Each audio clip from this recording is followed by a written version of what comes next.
औरत का भी आत्मसम्मान होता है। लीना अब बहुत परेशान हो गई थी।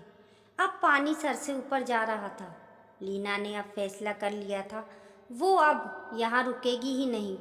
लीना ने ट्रॉली बैग में अपने कपड़े रखे, स्कूल कॉलेज की मार्कशीट के साथ साथ सभी प्रतियोगिता के सर्टिफिकेट भी रख लिए और बैग को बंद करने से पहले उसने एक नज़र पूरे कमरे पर डाली, जहाँ 6 बरस पहले उमेश उसे ब्याह कर लाए थे। उमेश के साथ अपने सुखद भविष्य के जो अनगिनत सपने उसने सजाए थे, वे सब तो खैर, अब इन बातों से क्या फायदा।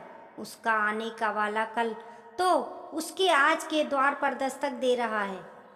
उसने ट्रॉली बैग लॉक किया, हैंडबैग में ज़रूरत के सभी सामान रख, अपना टिकट, आई कार्ड और अपॉइंटमेंट लेटर चेक किया। साथ ही रुपए के साथ कुछ चिल्लड़ रखकर वे आश्वस्त हो गई। ट्रॉली बैग लेकर वे कमरे से बाहर की ओर जाने लगी तो ननंद मीना ने मजाक किया, क्यों भाभी, वापस आने का इरादा नहीं है क्या? ऐसा ही समझो। सदैव चुप रहने वाली भाभी के मुख से ऐसा उत्तर सुनकर मीना हतप्रत रह गई। चाय की चुस्कियां लेती हुई सासू माँ ने बहू के हाथ में बैग देखा तो वो भी चकित रह गई। लीना दरवाजे तक पहुंची ही थी, उमेश भी ड्राइंग रूम से बाहर निकले और लीना पर बरस पड़े। ये क्या नाटक लगा रखा है?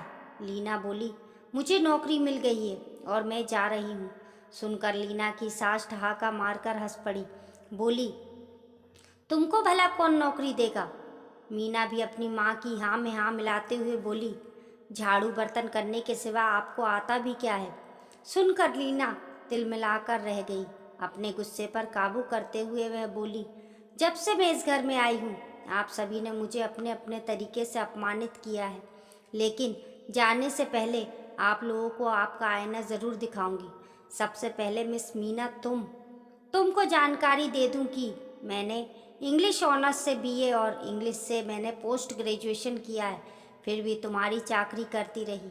मैं अकेली तुम्हारी सहेलियों को चाय नाश्ता परोसती और तुम टांग पसार कर महारानी की तरह आराम फरमाती थी। कुछ खुद तो कुछ करती नहीं, मेरे कामों में गलतियां निकालकर मुझे अपमानित करती रहती थी। मैं अपने अपमान का घूंट पीती रही और तुम प्रसन्न होती रही।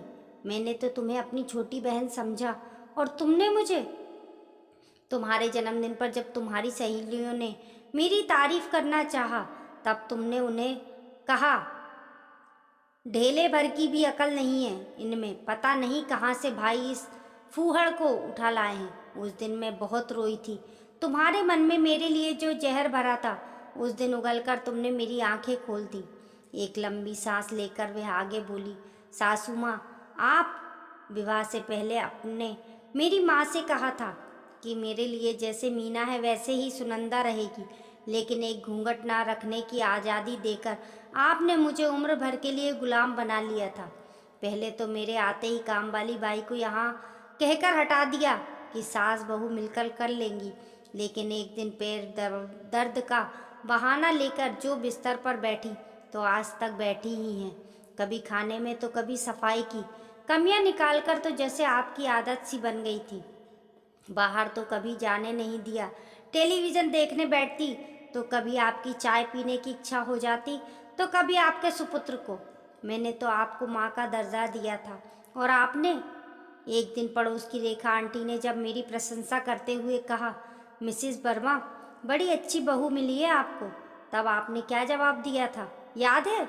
आपने कहा था, घर से तो 3rd डिवीज़न में 10वीं करके आई थी, मैंने ही इसे बीए कराया और घर गृहस्थी सिखाई है। उस वक्त मैं तड़प कर रह गई थी। आपने तो मेरी पहचान, मेरे वजूद को मिटाने में कोई कसर नहीं छोड़ी थी। मैं चाहती तो उस वक्त अपना मुंह खोल सकती थी, लेकिन मेरे संस्कारों ने मेरे मुंह पर ताले लगा दिए थे। परंतु उस दिन के अपमान से मैंने एक सबक सीखा।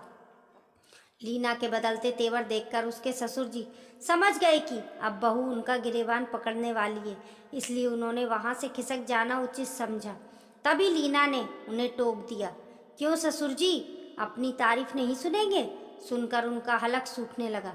लीना अपने ससुर की तरफ हाथ से इशारा करते हुए बोली, ये महाशय स्वयं को घर का मुखिया कहते हैं, इनसे अपना शरीर तो संभाला नहीं, चरित्र भी नहीं। कभी पानी मांगने के बहाने तो कभी सिर दबाने के बहाने मेरा स्पर्श पाने का हरदम प्रयास करते। सुनकर वहां खड़े तीनों प्राणी ने उन्हें घूर कर देखा तो वे नजर चुराने लगे। अब लीना ने उमेश की तरफ देखा, जो ये सोचकर मंद मंद मुस्कुरा रहा था कि मैं तो उसका पति हूँ, मेरी हर गलती को माफ करना उसका धर्म है। लीना बोली, जी भर के मुस्कुरा लो उमेश, शायद फिर ना मुस्कुरा पाओ। क्या मतलब?